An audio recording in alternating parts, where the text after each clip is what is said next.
მრავალწლიანი დისტანციის შემდეგ ვიქტორ ორბანი გერმანიის ულტრამემარჯვენე პარტიის ალტერნატივა გერმანიისთვის წევრს, კანცლერობის კანდიდატს ალისა ვაიდელს შეხვდა. ბოლო 10 წლების განმავლობაში უნგრეთის მთავრობამ მრავალ პოპულისტ, რადიკალ ან ულტრამემარჯვენე ლიდერთან დაამყარა მჭიდრო კავშირი.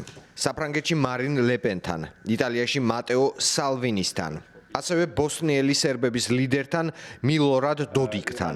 თუმცა დღემდე გერმანელი ულტრამემარჯვენეების საკითხი ტაბუდადებული თემა იყო. შესაბამისად, ორბანს გერმანიაში არჩევნების წინ მხოლოდ საკუთარი ინიციატივით არ შეეძლო AfD-ს ლიდერს შეხვედროდა. აცხადებენ უნგრელი ავტორიტეტული ექსპერტები.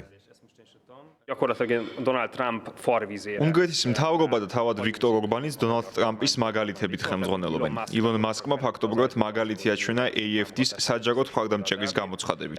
ამის შემდეგ უკვე აღარაა ეს ტაბუდადებული, როგორც ილონ მასკამდე იყო, ან მის გარეშე იქნებოდა.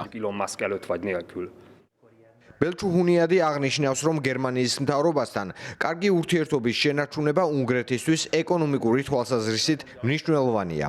და ეს იყო იმ მიზეზთა შორის, რომელთა გამոც უნგრეთი აქამდე AfD-სთან ურთიერთობას არ ცდილობდა.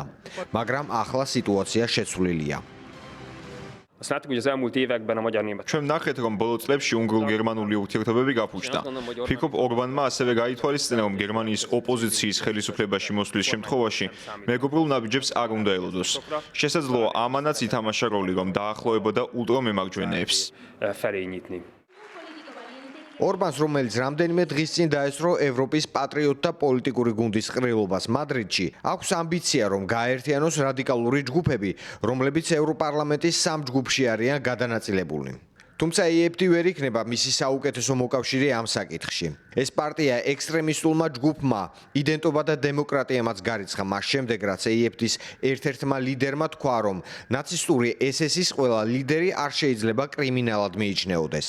თავად ორბანმა ცოტა ხნის წინ შვეიცარიულ მედიას განუცხადა, რომ AfD-ში გიჟური იდეები და ადამიანები ჩნდებიან და რომ მისი მოლაპარაკებები ამ პარტიასთან არ ითვალისწინებს მათთან თანამშრომლობას.